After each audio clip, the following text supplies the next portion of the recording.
I know this video is extremely late for all of you guys, and you're probably thinking, dude, were you even going to do a video? Like, what's going on? People probably gave up at some point that I was going to do one. I was just kind of waiting to see if the Raptors were going to make any other signings, but they clearly haven't. So we're going to talk about the signings that happened like the last week or so. It was a couple, I don't know if it was a full week. It might have been, actually, now that I think about it. RONDAE HOLLIS-JEFFERSON, Stanley Johnson are the two guys that the Raptors brought in post-Kawhi Leonard. You know why? Because you got to find a way to fill holes. Now, they are no Kawhi Leonard. Neither of them are Kawhi Leonard. Because that's just, I mean, you can't just find a Kawhi Leonard in free agency like that when you're paying them as much money as the Raptors are paying these two guys. But we're going to start with RONDAE HOLLIS-JEFFERSON, and the guy that I'm actually quite intrigued about. You know, he's probably going to be playing the backup 4 spot to Pascal Siakam, and in very, you know, in big situations when you're playing against a team that's big, right? When you have a big lineup out there and whatnot, you might see him play the 3 at times. But for the most part, you'll see RONDAE HOLLIS-JEFFERSON at the backup 4 spot behind Pascal Siakam. Who is RONDAE HOLLIS-JEFFERSON though? And that's a question a lot of people are asking. Well, he's a rebounder, and his shot is not the greatest. But you know what? In Brooklyn, he was just not thrown into a good situation whatsoever, because he's not a great three-point shooter, but they're continuously trying to hammer home three-point shot. And that's just not who he is. So he comes to Toronto in a transition phase for the Toronto Raptors. And they might groom this guy nice and good. He's only 24 years old. He ain't an old guy. He's only 24. All right, he's still finding his way really in the NBA. But I like this move. You know, he's a guy that's gonna bring energy off the bench. He's a good off the ball defender. He's a great defender overall. He's a good rebounder. You look, what is the similarities between RONDAE HOLLIS-JEFFERSON and Stanley Johnson is they're very good defenders. 24 years old is RONDAE HOLLIS-JEFFERSON, and 23 years of age is Stanley Johnson. They're both very young players. Both came out of Arizona in college. Were teammates there. So that's the thing you want to look at. Hey, maybe build some chemistry up on there on the second unit or whatnot. I don't know. It's kind of exciting. Now, yes, there's no Kawhi Leonard. We can sit here and cry about it all day. But the fact of the matter is, that's the case. And we've been hearing things come out now about some stupid expectations Kawhi had. The Raptors had to meet before he re-signs. That bottom line, I told you, he wasn't coming back unless Raptors just turned everything upside down for him. And Masai Ujiri was like, look, you're an amazing player. We want you, but we're not going to blow up our team and blow up our five future first-round picks, because that is insane. And then he left. No one can be mad at him for that. You just can't be. Now it's kind of that transition phase. And bringing in a guy like RONDAE HOLLIS-JEFFERSON to back up Pascal, I like it. I really do. A guy that's going to bring energy off the bench, who's going to grab rebounds, probably going to block some shots. Look, his wingspan, he's 6'7", is HOLLIS-JEFFERSON, but his wingspan is 7'1". He's a long kid. That tells you right there the kid can block shots. It tells you if you get a guy in the post, he can back a guy down. They're heavy set guys. They're not guys that you're gonna say, well, he needs to put on some muscle. Like we talk about Chris Boucher. No, these guys are solid guys. As I've heard the quote, they're tree trunk legs. They're strong kids. The reason I say kids, like I said, 24 and 23 years of age, these two guys are. I love the looks of RONDAE HOLLIS-JEFFERSON. I think he's going to be a great backup piece at the 4 spot behind Pascal. As for Stanley Johnson, again, he's going to be battling OG Anunoby for that number 1 spot at the small forward position. Like, everyone thinks it's going to be a lock for OG because he was here last year and blah, blah, blah. But Stanley Johnson, look, he's been around. Yeah, I think he's entering his 4th year in the NBA. He's been around. He's seen a lot of things. This guy is going to come out there and battle OG. Like, what is the similarities to these guys are incredible. Not only do they look very similar to Stanley Johnson and OG Anunoby, because one of the flipping So apparently, if you guys saw the interview in the Summer League when they talked to Stanley Johnson, one of the reporters got him mixed up with Patrick McCaw. They started asking about his 3 rings, and he's like, "What? 3 rings? What are you talking about?" Made him look real stupid. That's funny. And I like Stanley Johnson already, just the way he talks and everything. But nonetheless, when he gets on the floor, he's an amazing defender. He's got great lateral quicks.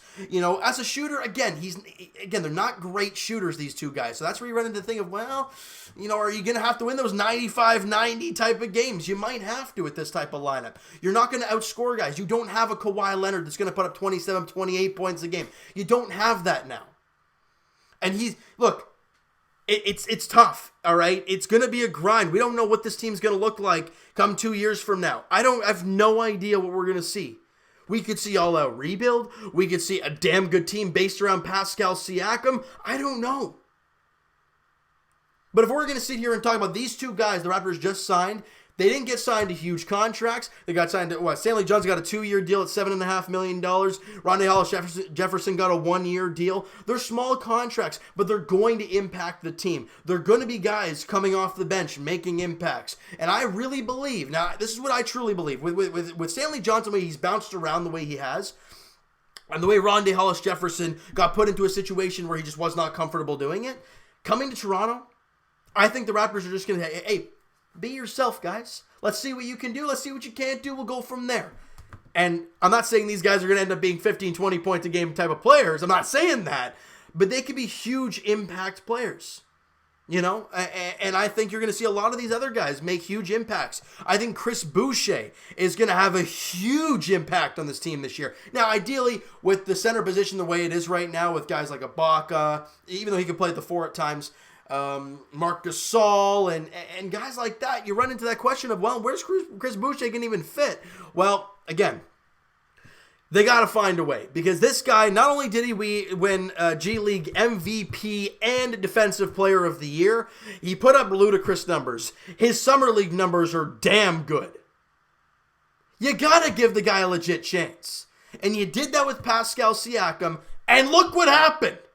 I'm not saying Chris Boucher is going to be what Pascal Siakam is now for the Raptors, but you got to give Chris Boucher a chance. They signed their second-round pick, Juan Hernandez, all right? They signed him to a 3-year, partially guaranteed contract, so where's he going to fit in? I think he's just going to be a guy that's either going to be on the bench for the Raptors or more or less in the G League. That's just the case. He's having a pretty good summer league. I like what we're seeing from Juan Hernandez, but again, it's just depth signings. It's just depth moves right now, because for the Raptors organization, for the Raptor fans, we don't know what we got. The free agency, the big fish, they're gone. They're long gone. What's left? There's not a whole lot. And people keep saying Kelly Oubre Jr. or Kelly Oubre. He's a restricted free agent.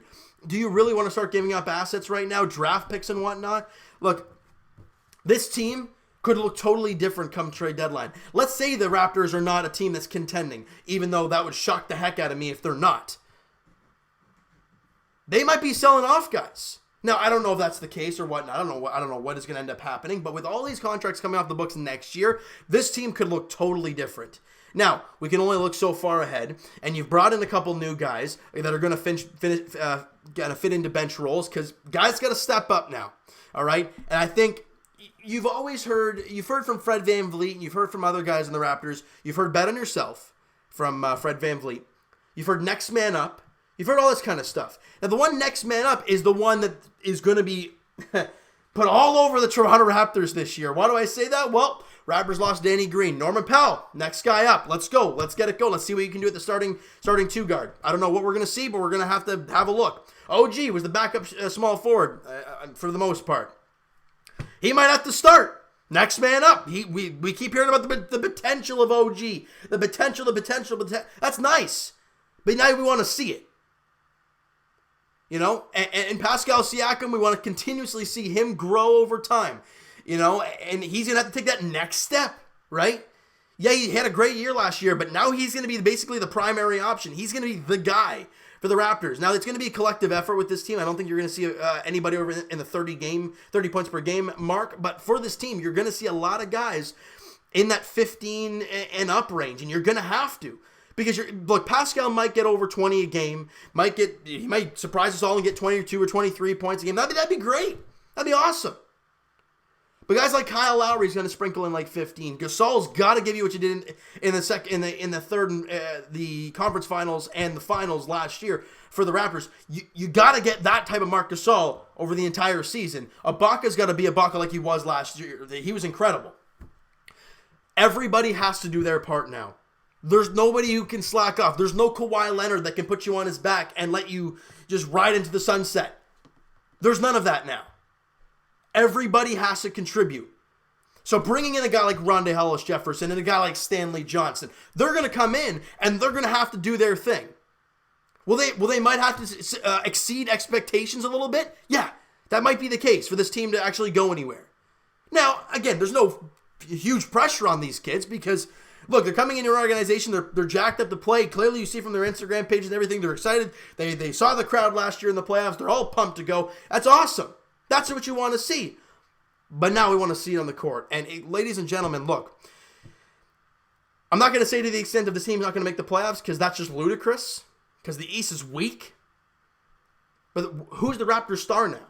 And people are going to say Pascal Siakam, and I agree on that. That's the guy. But on the other teams, on the other great teams in the Eastern Conference, they have Joel Embiid in Philly. They have Ben Simmons in Philly. They have Tobias Harris in Philly. Milwaukee, they got Middleton. They got Giannis. Boston now has Kemba. They have Jason Tatum. They have some really good players. The Raptors have Pascal Siakam. That's great. But if this Raptor team is going to go far anywhere, it's going to be because of their depth. It's going to be because their starting unit moves the ball so well and wears you down and makes shots. And it's going to be because their second unit is just as good. That's the only way this team is going to go anywhere. Now, are we talking, championship expectations? No. I love my Raptors. I love the way they are and everything. But if you're looking on paper, it doesn't look too good. It doesn't look too good. Anytime you lose Kawhi Leonard, it doesn't look good. But do I like the signings? That's what we're here to talk about? Absolutely. Why? Because their depth and their defense. And watching this team last year grind teams down defensively and watching OG finding a way to take that next step and guys like Stanley Johnson and RONDAE HOLLIS-JEFFERSON doing great defensively. We've seen what Marc Gasol can do defensively. You saw what the Raptors as a team did to every single team they faced in the playoffs. Now, yes, you had Kawhi Leonard and Danny Green, but they made everybody worse. Orlando, you just cleaned the clock of them. I don't think they scored 100 probably one time, and that was it. You look at Philly. They averaged like 150 in a game. They scored like 100 in the series against the Raptors. That's a huge gap. Milwaukee murdering everybody, scoring 120, 130, crushing them all. They couldn't even get 110 after game 3 against the Raptors. You look at Golden State. They were doing the same thing as Milwaukee was. The Raptors did the exact same thing they did in Milwaukee. Now, yes, you don't have Kawhi Leonard. You don't have Danny Green. Those are two huge parts to your team. Now, bringing in two guys that are pretty damn good defenders in Stanley Johnson and RONDAE HOLLIS-JEFFERSON, I think it's going to be a good fit. Now, will it? Only time is going to tell. I don't know what these guys are going to look like with the Raptors organization. I don't know if Stanley Johnson's going to exceed expectations and OG's going to crash and Stanley Johnson's going to end up being that starting 3. I don't know what's going to happen. Is OG going to take the huge step? And is Johnson going to take a step back? I don't know. I have no clue what we're going to see. But you know what this is going to do? It's going to bring expectations lower, and it's going to, the competition throughout the team is going to be incredible. All right? So you know what, guys? That is going to do it for this one. You guys enjoyed this video, and you guys like this 2 signings for the Raptors. Hit the like button to appreciate that. Hit the subscribe button if you guys have not already. Comment down below your thoughts on the game. Your thoughts on the signings, your thoughts on RONDAE HOLLIS-JEFFERSON, your thoughts on Stanley Johnson, your thoughts on Terrence Davis, the guard they signed. I'm really liking that guy in the Summer League. Now, he'll probably be a guy in the G League at some point, but again, I like the signing. What do you think of Juwan Hernandez getting signed? Anything and everything you want to talk about Raptors Edition, any guys in free agency you still want to pick up, let me know in the comments below, guys. All right, and I'll talk to you guys Raptors Edition at some point when something else happens, all right? And if nothing happens, we'll talk to you guys in the season preview, or I guess the preseason preview way in advance, in August and September, all right? But as for the Blue Jays, they take on the Boston Red Sox for a 4-game set. They're starting tomorrow night at Fenway. Rick Porcello, Trent Thornton is the starting pitching matchup there at Fenway. 7:10 first pitch. Thank you guys so much for listening and watching. Hope you guys enjoyed the video. Talk to you guys then.